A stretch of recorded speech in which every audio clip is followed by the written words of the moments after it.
TTD పాలక మండలి సమావేశంలో పలు కీలక నిర్ణయాలకు ఆమోదముద్ర వేశారు. స్విమ్స్ ఆసుపత్రులు ఖాళీలను భర్తీ చేయడంతో పాటుగా టీటీడీ ఉద్యోగుల పదోన్నతులపైన చర్చ చేశారు. టీటీడీలో పనిచేస్తున్న అన్యమతస్థుల బదిలీలు వీఆర్ఎస్ దిశగా కసరత్తు చేయాలని డిసైడ్ అయ్యారు. ఒంటిమిట్ట ఆలయంలో నిత్య అన్నదానం ప్రారంభించనున్నారు. ఇక తిరుమలలో యాంటీ డ్రోన్ టెక్నాలజీ వినియోగించాలని డిసైడ్ అయ్యారు. టీటీడీ బోర్డు సమావేశంలో తీసుకున్న నిర్ణయాలను ఈవో శ్యామలరావు వెల్లడించారు.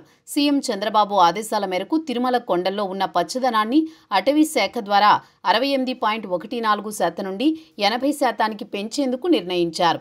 ప్రభుత్వ ఆమోదం వచ్చాక దశలవారీగా 2025-26 సంవత్సరంలో 1.74 కోట్లు, 2026-27 సంవత్సరంలో 1.13 కోట్లు, 2027-28 సంవత్సరానికి 1.13 కోట్లు ప్రభుత్వ అటవీ శాఖకు విడుదల చేసేందుకు బోర్డు నిర్ణయం తీసుకుంది.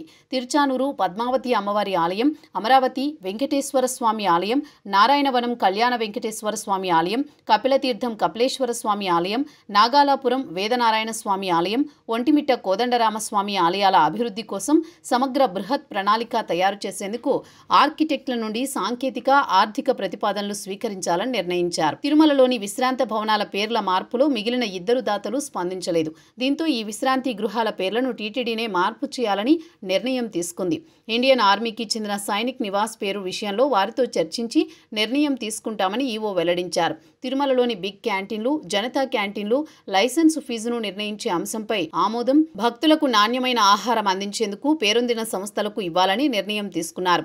ఆకాశగంగా, పాప వినాశం ప్రాంతాలను భక్తులు విశేష సంఖ్యలో సందర్శిస్తున్న నేపథ్యంలో ఇక్కడ ఆధ్యాత్మిక పర్యావరణ మౌలిక సదుపాయాలను మరింత పెంచేందుకు ప్రణాళిక రూపొందించాలని నిర్ణయించారు.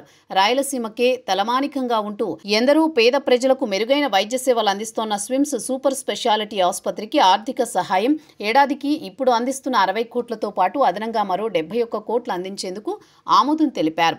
స్విమ్స్ మరింత మెరుగైన వైద్య సేవలు అందించేందుకు ప్రస్తుతం ఖాళీగా ఉన్న డాక్టర్లు, నర్సులు, పారామెడికల్ సిబ్బంది నియామకం చేపట్టేందుకు నిర్ణయించారు. అదేవిధంగా 85% నిర్మాణాలు పూర్తి చేసుకున్న భవంతులు, ఆంకాలజీ మరియు పద్మావతి చిన్నపిల్లల ఆసుపత్రులతో కలిపి త్వరలోనే మిగిలిన పనులను కూడా త్వరితగతిన పూర్తి చేసి అందుబాటులోకి తీసుకువచ్చేలా నిర్ణయం తీసుకున్నారు. శ్రీవారి వైద్య సేవను కూడా అందుబాటులోకి తీసుకురావాలని నిర్ణయం తీసుకున్నారు. టీటీడీలో పనిచేస్తున్న అన్యమతస్థులను బదిలీ చేసేందుకు ప్రత్యామ్నాయ మార్గాలు, స్వచ్ఛంద పదవీ విరమణకు చర్యలు తీసుకునేందుకు ఆమోదం తెలిపారు.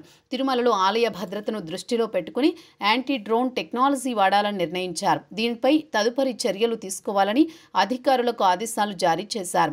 ఒంటిమిట్టలో భక్తులకు అన్నదాన సేవలను మరింత పెంచాలని నిర్ణయం తీసుకున్నారు. అమరావతి ఆలయ అభివృద్ధి కోసం కృషి చేయాలని నిర్ణయించారు. ఇందుకు 10 కోట్ల కేటాయింపులు ఆమోదించారు. శ్రీవారి నామావళిని రీమిక్స్ చేసి భక్తుల మనోభావాలను దెబ్బతీసేలా వ్యవహరించిన డీడీ నెక్స్ట్ లెవెల్ చిత్ర బృందంపై చట్టపరమైన చర్యలు తీసుకోవాలని నిర్ణయించారు.